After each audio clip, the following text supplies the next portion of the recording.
Hello बच्चों, welcome to SV chemistry. बच्चों, आज के सेशन में हम पढ़ेंगे Faraday second law. Previous video में हमने फैराडे फर्स्ट लॉ को डिस्कस किया था और उस पे बेस्ड हमने क्वेश्चन किए थे, और आज हम फैराडे का सेकंड लॉ पढ़ने वाले हैं।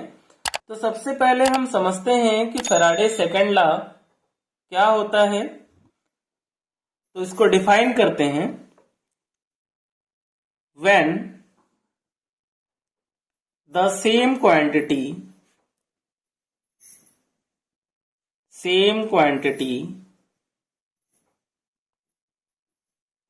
of electricity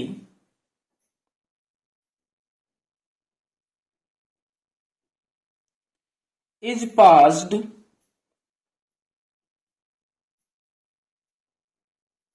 through different electrolytes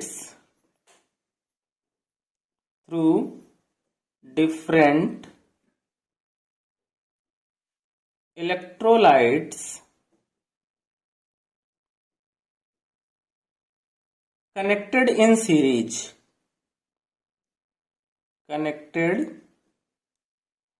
in series. The masses of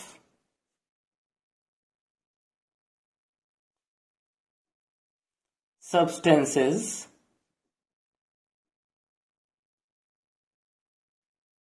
deposited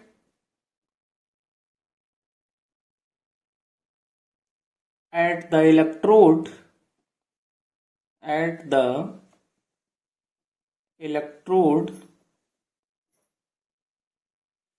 are directly proportional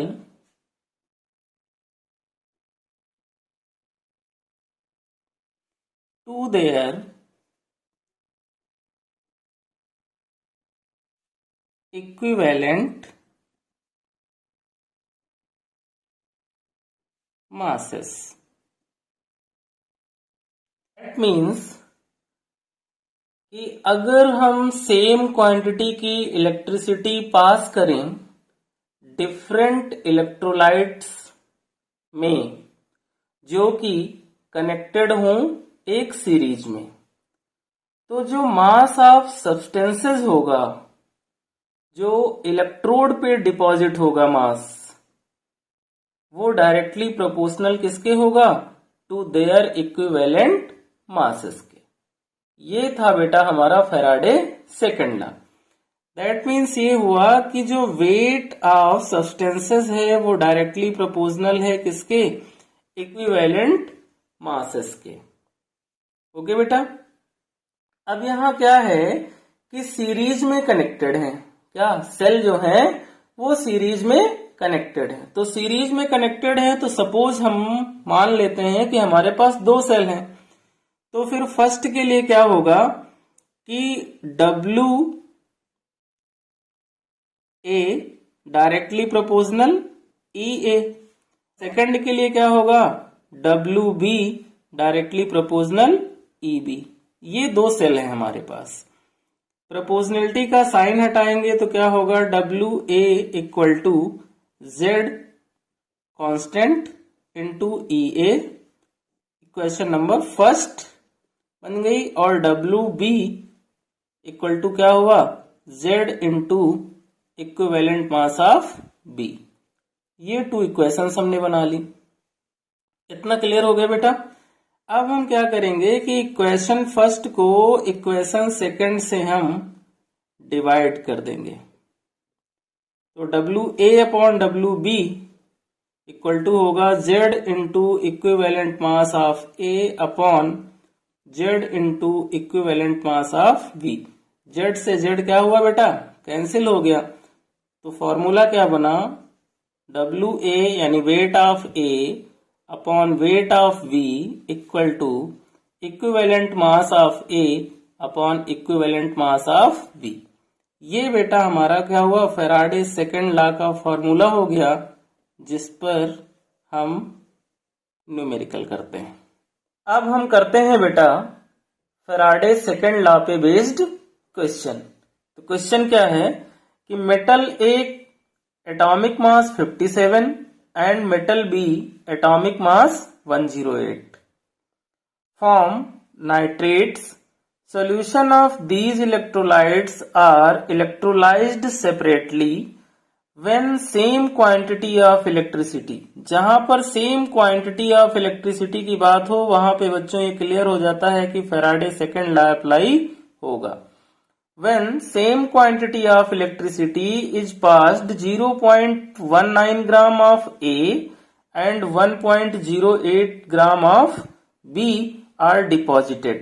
What is the ratio of the valencies of two elements? यानी कि यहाँ हमें टू मेटल्स गिवन है, metal A and metal B, जिनका atomic mass हमें given है और ये कह रहा है कि सेम क्वांटिटी ऑफ इलेक्ट्रिसिटी जब पास की जाती है तो 0.19 gram of A and 1.08 gram of B deposit हो जाते हैं. कहाँ पे? इलेक्ट्रोड पे.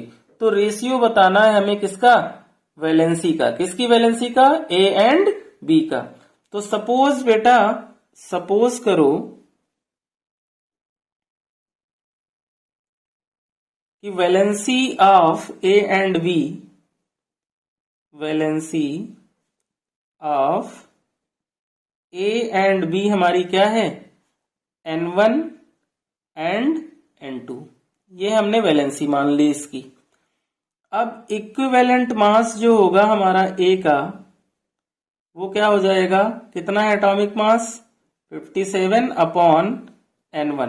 क्यों? क्योंकि इक्विवेलेंट मास इक्वल टू क्या होता है? मोलर मास या atomic mass upon N factor. और इक्विवेलेंट मास जो हमारा V का होगा, इक्विवेलेंट मास किसका होगा? B का होगा. वो कितना हो जाएगा बच्चों? 108 बाई N2. A का जो हमारा मास था वो क्या हुआ? 57 बाई N1 और B का क्या हुआ? 108 बाई N2. और यहाँ पे डिपॉजिट जो हो रहा है, A डिपॉजिट हो रहा है ना? A कितना डिपॉजिट हो रहा है इलेक्ट्रोड पे? 0.19 ग्राम. और B कितना डिपॉजिट हो रहा है? B जो हमारा डिपॉजिट हो रहा है वो है हमारा कितना? 1.08 ग्राम. ये हमारा डाटा हो गया. अब फॉर्मूला क्या था बेटा? फॉर्मूला हमारा ये था mass of A upon mass of B equal to equivalent mass of A upon equivalent mass of B. ये फॉर्मूला हम अप्लाई करें तो मास ऑफ ए कितना है हमारा? 0.19 ग्राम. बी कितना है? 1.08 ग्राम. इक्विवेलेंट मास ऑफ ए कितना हमने रखा है? 57 है ना, अपॉन N1. और बी कितना है? 108 बाई N2. अब हम इसे सॉल्व कर लें तो क्या करें? क्रॉस मल्टीप्लाई कर लें या पहले इसको अरेंज कर लेते हैं. तो 0.19 अपॉन कितना? 1.08. तो 1.08 इक्वल टू कितना हुआ? 57 upon N1 into N2 by 108. ये हो गया हमारा. अब ये होगा हमारा 57 into 1.08 upon 0.19 into 108 equal to N1 by N2. Point से पॉइंट रिमूव हो गया. 108 से 108 कैंसिल हो गया. 19 1 जा 19 और 19 3 जा 57. तो ये बेटा हमारा जो आंसर आया वो क्या आया? 3 equal to N1 by N2. ये हमारा रेशियो हो गया. इसका वैलेंसीज ऑफ टू एलिमेंट्स का.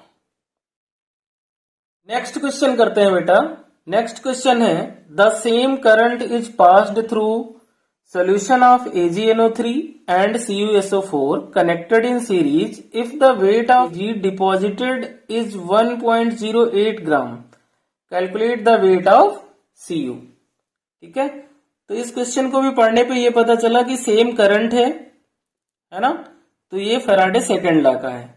तो यहां पे बेटा हम वही फॉर्मूला अप्लाई करेंगे, क्या, W1 upon W2 equal to equivalent weight of 1 upon equivalent weight of 2। अब यहां पर गिवन क्या है, एक तो Ag है और दूसरा क्या है, कॉपर है। तो यहां पर जो वेट ऑफ Ag है वो हमारा कितना है बेटा, 1.08 ग्राम है। कितना है, 1.08 ग्राम। और वेट ऑफ कॉपर जो है वो हमें फाइंड करना है। तो EQ जो Ag का होता है वो Ag का n फैक्टर 1 होता है, तो मोलर मास Ag का कितना होता है, 108। तो सेम जो मोलर मास है वही क्या होगा उसका इक्विवेलेंट मास। और कॉपर का जो इक्विवेलेंट मास होगा बेटा वो क्या होगा, 63.5 होता है कॉपर का एटॉमिक मास, और डिवाइडेड बाय कॉपर पे चार्ज होते हैं 2, तो 2 से डिवाइड कर देंगे। तो इसका जो इक्विवेलेंट मास आएगा वो कितना आएगा, 31.75 आएगा। अब यहां फॉर्मूले में अप्लाई कर लो, ठीक है ना। तो W1 जो हमारा हुआ उसे हम क्या कर लेते हैं, Ag कर लेते हैं, है ना। और W2 को क्या कर लेते हैं, Cu। और E1 को क्या कर लें, Ag। और E2 को क्या कर लें, Cu। अब वैल्यू पुट करने में थोड़ा इजी हो जाएगा। तो WAg हमारा कितना है, 1.08 है, अपॉन WCu हमें क्या करना है, फाइंड करना है। इक्विवेलेंट मास ऑफ Ag कितना होगा, 108 होगा। और इक्विवेलेंट मास ऑफ कॉपर कितना होगा, 31.75 होगा।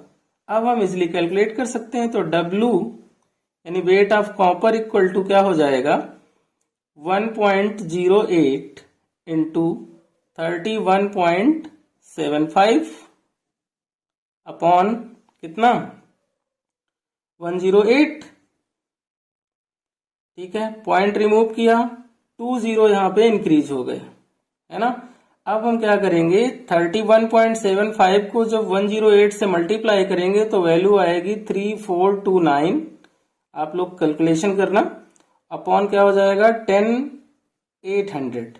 और इसको जब सॉल्व करेंगे तो वैल्यू हमारी आएगी 0.31 ग्राम। ये हमारा वेट ऑफ कॉपर आ जाएगा। आप लोग इसको कैलकुलेट करना, यही आंसर आएगा। इस तरह से हम फैराडे सेकंड लॉ के क्वेश्चन बहुत ही इजीली कर सकते हैं। बस उसके डाटा को फाइंड कर लो, उसके कॉन्सेप्ट को समझ लो और फॉर्मूला अप्लाई कर दो, इजीली क्वेश्चन सॉल्व हो